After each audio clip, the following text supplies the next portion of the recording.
지금 코로나 상황이 상당히 좀 위중해졌죠.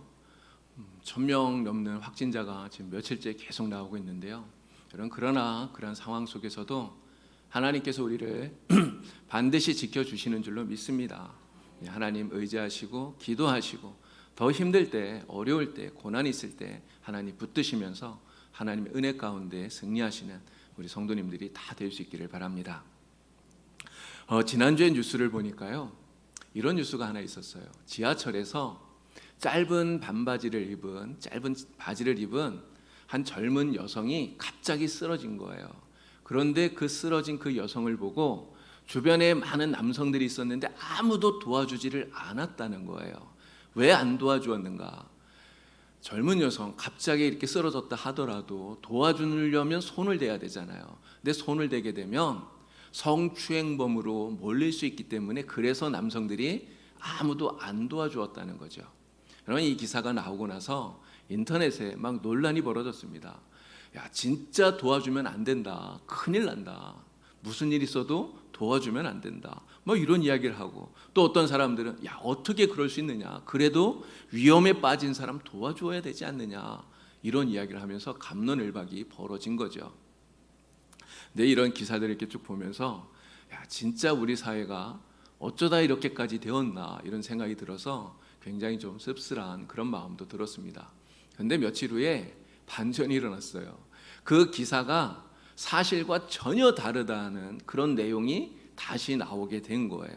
실제로는 이 여성이 쓰러졌는데 주변에 많은 남성들이 외면한 것이 아니라 도와주었다는 것이죠.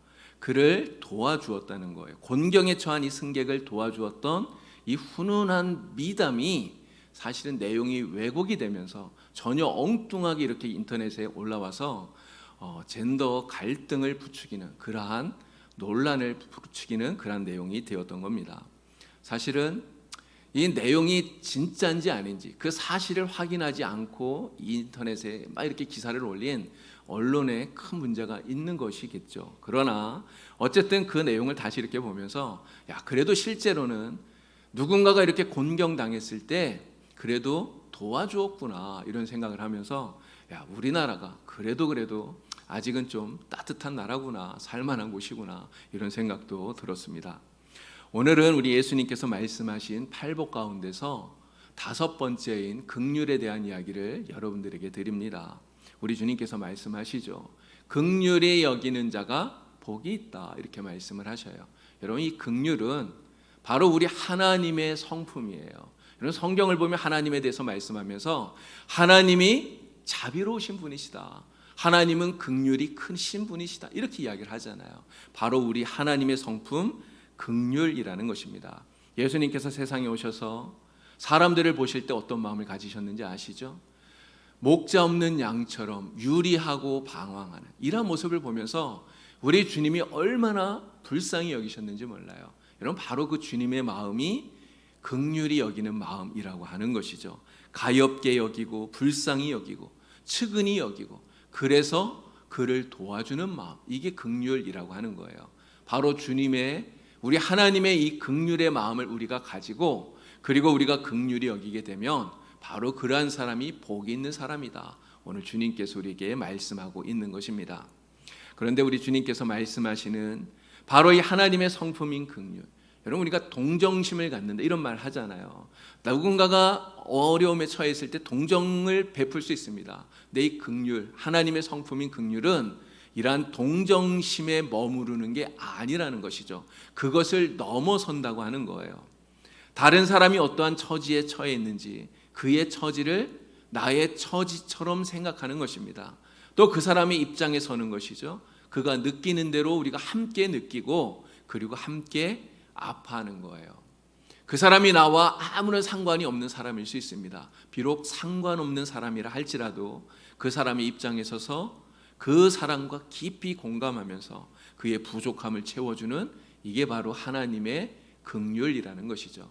우리 기독교가 사랑을 말하지 않습니까? 우리 사랑의 종교라고 하는데 이 사랑의 적극적인 실천이 바로 긍휼이다 이렇게 말할 수 있는 것입니다. 자, 예수님 당시의 종교 지도자들이었던 바리새인들, 율법학자들, 여러분 이 사람들도 다 사랑을 이야기했어요. 근데 사랑은 이야기하는데 그들에게는 긍휼이 없었다는 것이죠.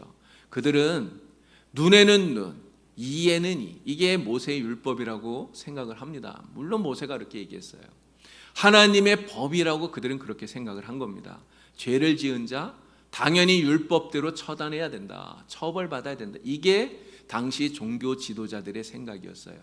여러분 요한복음 8장에 현장에서 간음하다가 붙잡힌 여인 이야기가 나옵니다. 여러분 그 여인을 끌고 온 종교 지도자들의 손에 무엇이 있었는지 아십니까? 무엇을 들고 있었습니까? 돌이잖아요. 여러분 그 돌로 무엇을 하려는 것이죠? 이 현장에서 간음하다가 붙잡힌 이 여인을 그 돌로 쳐 죽이려는 거예요. 심판하려는 것 아닙니까? 범죄하는 여인을 불쌍히 여기는 긍휼함이 그들에게는 조금도 없었다는 거예요. 종교 지도자라고 하는 이 사람들의 그 마음속에 이러한 긍휼함이 없던 이러한 모습을 보시는 우리 주님의 마음이 얼마나 안타까웠을까를 생각해 볼 수 있습니다. 그래서 우리 주님께서는 주님께 나온 제자들을 보시면서 이 산상수훈의 말씀을 통해서 팔복을 말씀하시면서 긍휼히 여겨라, 긍휼히 여겨주어라, 긍휼히 여기는 자가 복이 있다. 주님께서는 말씀하신 것이죠. 자, 우리 모두는 정말 우리 주님께서 오늘 우리에게 말씀하시는 것처럼 우리 이웃에 대해서 긍휼히 여기는 사람이 다 되어야 됩니다. 이웃을 긍휼히 여기고 긍휼을 베푸는 사람이 되어야 돼요. 그런데 우리가 긍휼을 베풀기 위해서 반드시 기억해야 되는 것이 하나 있습니다. 그것은 하나님께서 우리에게 먼저 긍휼을 베풀어 주셨다는 거예요. 하나님께서 우리에게 긍휼을 베풀어 주셔서 저와 여러분 우리 모두는 이 자리에 있는 우리는 이미 하나님의 긍휼을 받은 사람들이라고 하는 것입니다. 하나님께서 우리에게 베풀어 주신 긍휼, 그 긍휼함을 우리가 받았기 때문에 우리는 하나님이 주신 그 긍휼함을 가지고 우리 이웃을 긍휼히 여기는 자가 되어야 된다. 이렇게 말씀을 하는 것이죠. 자, 이것을 우리에게 잘 설명해 주는 비유가 하나 있어요. 그 비유가 바로 예수님이 말씀하신 1만 달란트 빚진 자의 비유입니다. 어떤 사람이 왕에게 1만 달란트의 빚을 졌어요. 여러분 1만 달란트의 빚, 이 빚이 얼마나 큰 액수인지 아십니까? 그냥 간단하게 한번 계산을 해보도록 하겠습니다. 여러분 은 한 달란트가 6천 데나리온이라고 합니다. 6천 데나리온, 은 한 달란트입니다. 한 달란트는 노동자가 하루를 일해서 버는 품삯이에요. 그래서 계산하기 쉽게 한 데나리온을 그냥 10만 원이다 이렇게 계산을 해보겠습니다. 자, 그러면 은 한 달란트는 얼마가 되죠? 10만 원 곱하기 6천을 하면 되죠. 그러면 6억이에요. 이게 은 한 달란트가 6억 정도 된다는 것이죠. 근데 금 한 달란트는 은 한 달란트의 15배 되는 가치를 가지고 있다고 그래요. 그러면 금 한 달란트는 얼마입니까? 6억 곱하기 15 하면 되죠. 그러면 얼마가 나오죠? 90억입니다. 90억. 자, 그런데 지금 이 종이 진 빚이 얼마라고요? 1만 달란트입니다. 금 1만 달란트로 계산을 하면 90억 곱하기 만을 하면 돼요. 그러면 동그라미가 13개가 붙더라고요. 얼마입니까? 90조예요. 90조.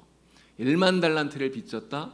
90조를 빚졌다는 이야기예요. 여러분, 그러니 그 빚이 우리가 감당할 수 있는 빚입니까? 도저히 감당할 수 있는 엄청난 상상을 초월하는 빚이라고 하는 것이죠.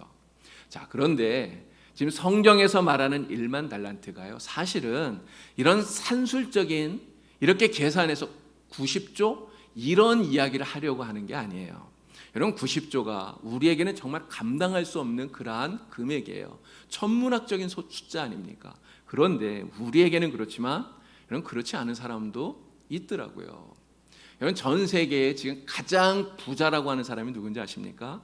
아마존의 창업자인 제프 베조스라고 하는 사람이 전 세계 가장 부자래, 1등이래요. 근데 이 사람이 가지고 있는 그 재산의 가치를 계산하니까요 239조랍니다. 한 사람의 재산 가치가 239조래요. 여러분, 239조를 가진 사람에게 90조? 여러분, 이건 큰 게 아니잖아요. 239조를 가진 사람에게는 90조라고 하는 빚 충분히 갚을 수 있는 빚이라는 것이죠. 그래서 1만 달란트를 그냥 이렇게 산술적으로만 계산해서 90조다 이렇게 말하는 것은 이 빚이 우리에게는 갚을 수 없는 엄청난 빚이지만 어떤 사람에게는 충분히 갚을 수 있는 빚이 된다. 이런 이야기가 된다고 하는 거예요. 그래서 성경에서 말하는 이 일만이라고 하는 것, 그래서 산술적으로만 우리가 생각할 것이 아니라는 것이죠. 성경에서 말하는 일만은 바로 무한대를 말하는 것입니다. 끝이 없다는 거죠. 끝이 없는 무한대. 그래서 1만 달란트를 빚졌다고 하는 것, 이것은 억만장자인 이 제프 베조스뿐만이 아니라 그보다 정말 수백 수천 배 더 부자인 사람도 갚을 수 없는 그만한 엄청난 빚을 말하고 있다고 하는 거예요. 자, 1만 달란트 빚진 사람, 이렇게 엄청난 빚을 진 사람입니다. 이 사람이 왕 앞에 와서 애걸하면서 간청을 해요. 왕이여, 내가 그 빚을 다 갚겠습니다. 제발 시간을 좀 주세요. 조금만 참아주세요. 이야기를 해요. 이 사람이 갚겠다고 얘기는 해요. 갚겠다고 말하는데 여러분, 갚을 수 있을까요? 도저히 갚을 수 없어요. 자기 자신을 팔고 자기의 가족을 팔고 자녀를 팔고 모든 것을 다 팔아도 여러분, 조금도 갚을 수 없는 게 이 사람의 빚이라는 거예요. 무슨 수로 그 빚을 다 갚을 수가 있겠습니까? 1만 달란트라고 하는 엄청난 빚을 지고 자기의 능력으로는 도저히 갚을 수 없는 그 빚 앞에서 절망을 느끼고 있는 이 사람의 모습이라는 것이죠. 정말 절망할 수밖에 없다는 거예요. 여러분, 그런데 이 1만 달란트 빚진 사람, 이 사람이 누구를 말하는 겁니까? 바로 저와 여러분을 말하는 거예요. 우리를 말하는 것이죠. 바로 우리들이 그 1만 달란트 빚진 사람이라는 것입니다. 그 1만 달란트의 빚이 무엇을 말합니까? 우리의 죄를 말하는 것 아닙니까? 하나님 앞에 지고 있는 우리의 죄, 정말 무엇으로도 갚을 수 없는 그 죄의 빚, 그것을 말하는 것이죠. 여러분, 혹시 빚독촉 받아보신 적 있으신가요? 빚독촉을 받아보신 분들은 이 빚이 얼마나 무서운 것인가 하는 것을 잘 알 거예요. 여러분, 빚독촉 때문에 정말 끔찍하게 자기의 생명을 포기한 이런 사람도 있지 않습니까? 도저히 갚을 수 없고 해결할 수 없는 이 죄의 빚, 그것을 깨닫는 사람은요, 그 죄의 빚 앞에서 절망할 수밖에 없다는 것이죠. 왜 그렇습니까? 죄의 값은 사망이기 때문에 그런 거예요. 왕은 이 1만 달란트 빚진 자의 그 절망을 깊이 동감해 주는 거예요. 정말 어쩔 수 없어서 그 앞에서 절망하고 있는 그 사람을, 그 마음을, 그 고통스러워하는 그 마음을 왕이 헤아려 준다는 거예요. 그래서 그의 그 딱한 처지를 불쌍히 여기고, 그리고 왕이 긍휼을 베풀어 주죠. 1만 달란트나 되는 엄청난 그 빚을 단 한 푼도 남기지 않고 모두 다 탕감해 준 거예요. 여러분, 왜 탕감해 주었습니까? 그냥 불쌍하니까요. 불쌍히 여겨서 긍휼을 베풀어 주고 있는 거예요. 바로 우리가 그 1만 달란트의 빚을 탕감받은 사람들이라는 것 아닙니까? 하나님께서 1만 달란트 빚진 자와 같았던 우리들에게 긍휼을 베풀어 주신 거예요. 독생자 예수님을 세상에 보내셔서 우리를 대신하여서 십자가에 달려 죽으시게 함으로써 우리가 평생 갚아도 갚을 수 없던, 정말 절대로 갚을 수 없었던 그 죄의 빚을 우리 주님께서 십자가에서 자신의 생명으로, 자신의 피로 갚아주신 것입니다. 여러분, 우리 하나님의 그 은혜와 사랑이 얼마나 크고 놀라운 것입니까? 정말 하늘을 두루마리 삼고 바다를 먹물 삼아도 갚을 수 없는, 여러분, 이게 하나님의 은혜고 하나님의 사랑이에요. 죽을 수밖에 없던 우리에게 베풀어 주신 하나님의 긍휼하심이라고 하는 것입니다. 하나님의 이 긍휼을 우리에게 베풀어 주셨기 때문에 그래서 우리가 이 자리에 있는 것 아닙니까? 우리가 다시 살게 된 것이죠. 여러분, 우리가 왜 이웃에게 긍휼을 베풀어야 될까요? 왜 우리의 이웃을 긍휼을 여기고 그들에게 긍휼을 베풀어 줘야 됩니까? 바로 우리가 이와 같은 긍휼을 하나님께로부터 받았기 때문이에요. 하나님이 우리를 이렇게 긍휼히 여겨주시고 우리에게 긍휼을 주셨기 때문에 우리가 긍휼히 여겨야 됩니다. 여러분, 그런데 만약 우리가 우리 이웃을 긍휼히 여기지 않으면, 우리의 이웃에게 긍휼을 베풀지 않으면, 그러면 어떻게 될까요? 그러면 우리에게 긍휼을 베풀어 주셨던 하나님의 진노를 사게 되는 것이죠. 하나님의 진노를 살 뿐만 아니라 하나님의 책망을 받고 영벌을 받게 된다는 것, 이것이 이 1만 달란트의 비유가 우리에게 가르쳐주고 있는 거예요. 여러분 1만 달란트를 빚졌던 그 사람을 한번 보시기 바랍니다. 그 왕의 긍휼을 입어서요, 그의 빚을 다 탕감받았어요. 여러분 1만 달란트 빚을 탕감받았습니다. 얼마나 기쁠까요? 여러분 그 기쁨을 말로 표현할 수가 없겠죠. 정말 너무나 기뻐서 그 벅차는 감동과 기쁨을 가지고 그리고 왕 앞에서 나옵니다. 그러다가 누구를 만납니까? 자기에게 100데나리온의 빚을 진 사람을 만난 거예요. 여러분 100데나리온의 빚, 그 100데나리온의 빚이 얼마인가를 아까 계산했던 방식으로 다시 계산을 해보면 한 데나리온 10만 원으로 계산했잖아요. 여러분 100데나리온 그럼 얼마입니까? 1000만 원이잖아요. 여러분 1000만 원이 작은 돈이 아니에요. 정말 큰 돈이에요. 그러나 그가 지고 있었던 1만 달란트의 빚, 90조라고 하는 그 빚과 비교하면 여러분 그게 얼마나 됩니까? 진짜 세 발의 피도 되지 않아요. 아주 작은 것 아닙니까? 그런데 그는 어떻게 합니까? 100데나리온 빚진 그 사람을 보고는요, 달려가서 그의 멱살을 잡고 당장 빚을 갚으라고 윽박지르는 거예요. 그럼 100달란트 빚진 사람이, 이 100데나리온 빚진 사람이 조금만 참아달라고, 내가 꼭 갚겠다고 막 사정을 합니다. 근데 이 사람 어떻게 합니까? 그 사정도 들어주질 않아요. 그 사람을 끌고 감옥에 가서는 내 돈 떼먹은 놈이라고 감옥에 가둬버렸다는 거예요.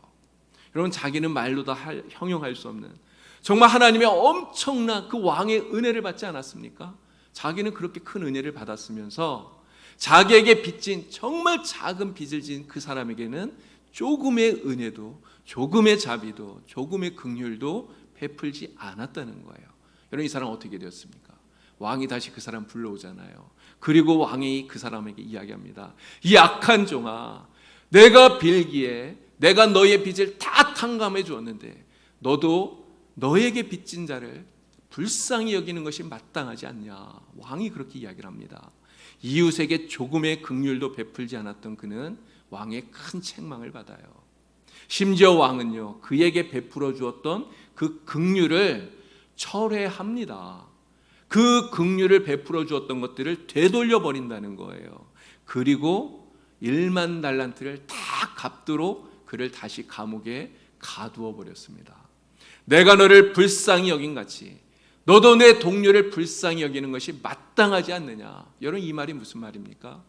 하나님의 긍휼을 우리가 받았다면 우리도 우리의 이웃을 불쌍히 여기고 긍휼히 여기는 것, 이것이 마땅한 거 아니냐, 그것이 당연한 것 아니냐. 주님은 우리에게 이렇게 말씀하고 계시는 것이죠. 내가 하나님께 정말 놀라운 은혜를 받았는데, 말로 형용할 수 없는 참으로 큰 은혜를 받았는데, 그 은혜를 받고도 내 이웃을 긍휼히 여기지 못하고 용서하지 못하고 그를 불쌍히 여기지 못하고 은혜를 베풀어 주지 못한다면 우리는 그 큰 은혜를 베풀어 주신 하나님 앞에 배은망덕한 자가 되고 만다고 하는 바로 그런 이야기인 것이죠. 오늘 예수님께서 우리에게 말씀합니다. 긍휼히 여기는 자는 복이 있나니 그들이 긍휼히 여김을 받을 것이며, 이웃을 긍휼히 여기는 자가요, 자기도 긍휼히 여김을 받는다, 이렇게 이야기를 하고 있어요. 여러분 누구에게 긍휼히 여김을 받게 된다는 이야기일까요? 이 말씀은 바로 하나님에게 우리가 긍휼히 여김을 받게 된다는 거예요. 언제 받게 될까요? 바로 마지막 심판날에 하나님 앞에 완전한 긍휼을 우리가 받게 된다는 것입니다. 마지막 심판날 하나님께서 이웃을 긍휼히 여긴 우리들을 긍휼히 여겨 주신다는 말이죠. 세상에서 긍휼히 여기면서 살았던 우리들에게 완전한 사죄를 선언해 주시고 그리고 완전한 긍휼을 베풀어 주셔서 영원한 하나님의 나라 천국으로 들어가게 만들어 주신다, 이런 말씀인 것입니다. 여러분 긍휼히 여기지 않으면 어떻게 될까요? 야고보서 2장 13절 말씀입니다. 야고보서 2장 13절에 보니까요, 긍휼을 행하지 아니하는 자에게는 긍휼 없는 심판이 있으리라. 긍휼은 심판을 이기고 자랑하느니라, 이렇게 말씀해요. 우리가 긍휼히 여김을 받은 대로 내 이웃을 긍휼히 여기지 않으면 마지막 심판날 하나님의 진노의 심판, 긍휼 없는 심판을 받게 된다고 말씀하고 있는 것입니다. 근데 우리가 이 말씀에서요, 한 가지 오해해서는 안 되는 게 있어요. 우리가 깊이 생각해야 될 부분이 하나 있습니다. 이것은 무엇이냐면 여러분, 긍휼히 여기는 자가 긍휼히 여김을 받는다. 이 말씀이 마치 우리가 긍휼을 베풀어야만 마지막 심판날에 구원을 받을 수 있다라고 하는 이런 말씀처럼 들려요.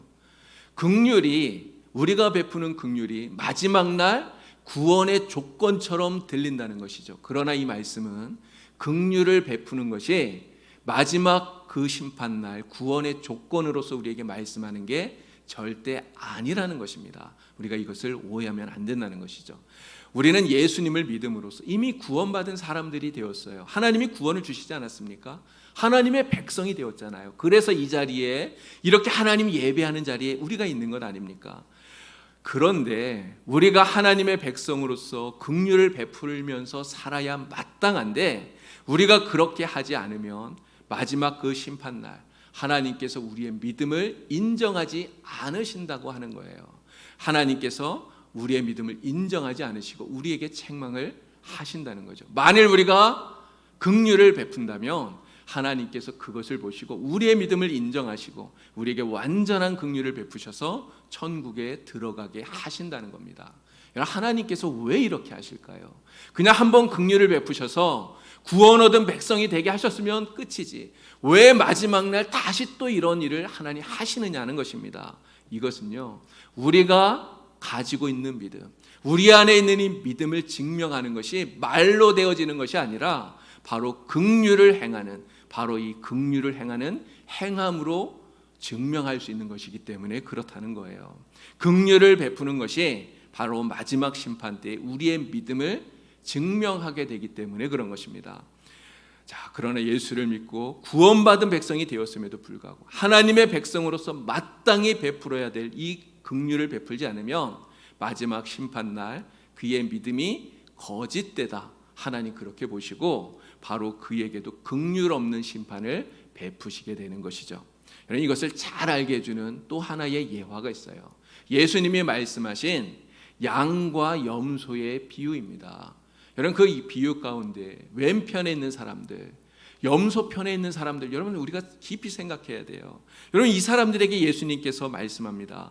너희는 내가 줄일 때 먹을 것을 주지 않았고, 내가 목마를 때 마시게 하지 아니하였고, 나그네 되었을 때 영접하지 아니하였고, 헐벗었을 때 옷 입히지 아니하였고, 병들었을 때 옥에 갇혔을 때 돌아보지 아니하였다. 그들에게 이렇게 이야기합니다. 여러분, 그랬더니 이 말씀을 듣는, 예수님의 이 말씀을 듣는 그 왼편에 있던 사람들이 예수님께 항변을 해요.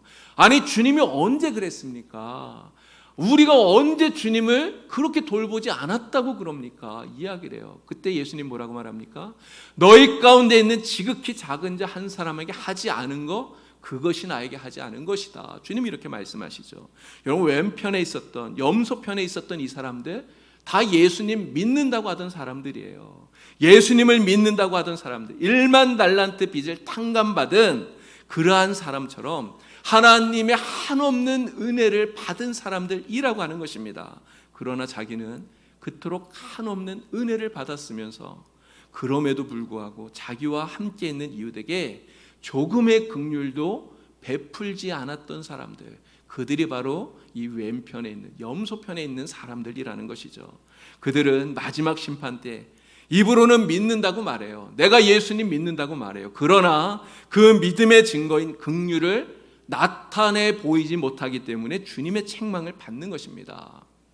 비록 예수를 믿고 구원받은 백성이 되었지만 이웃에게 긍휼을 베풀지 않으면 하나님께서, 우리가 긍휼로서 그 믿음을 드러내 나타내 증거하지 못하면 하나님께서 우리에게 이미 주셨던 그 구원마저도 되돌릴 수 있다고 하는, 취소할 수 있다고 하는 이러한 무서운 경고를 이 말씀을 통해서 우리에게 주신다는 거예요.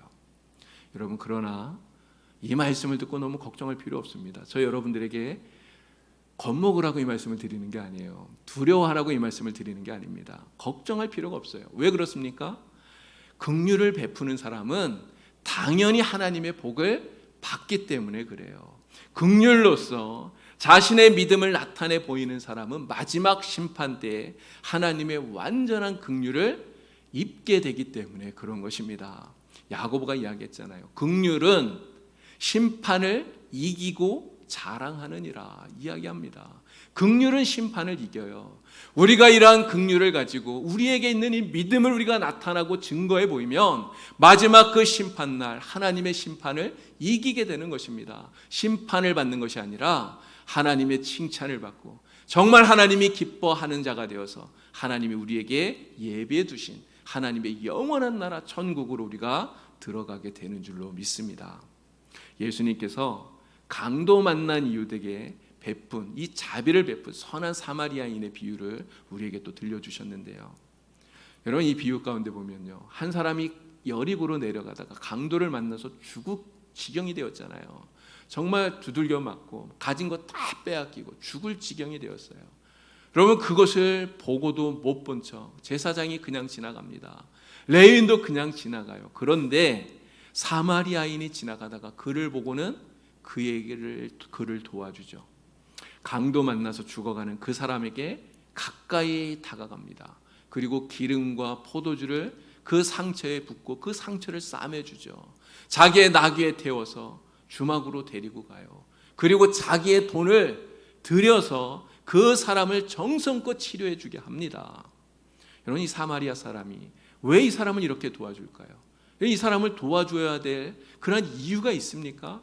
사실 이 사마리아 사람에게는요, 이 사람을 이렇게 도와줄 이유가 없어요. 도와주어야 될 이유가 없다는 것이죠. 그런 강도가 아직 주변에 있을지도 모르잖아요. 그런데 위험을 감수하면서까지 자기의 시간을 들여가면서까지 자기의 물건과 자기의 돈을 써가면서까지 여러분, 이렇게까지 도와주어야 될 이유가 있습니까? 없다는 것이죠. 그런데 정말 일면식도 없는 사람, 어쩌면 이 사람은 유대인이었던 것 같아요. 여러분, 유대인은 사마리아인을 멸시했어요. 자기와 같은 사마리아인을 멸시하는 그러한 사람, 그냥 자기도 제사장처럼, 그냥 그 레위인처럼 그냥 지나가도 되는데 이 사람은 가까이 가서 그를 도와줘요. 여러분, 왜 도와줍니까? 도와준 이유가 뭡니까? 이유는 하나예요. 불쌍히 여겨서예요. 그냥 불쌍하니까 도와주는 거예요. 이 강도 만나서 죽어가는 사람 불쌍하니까요.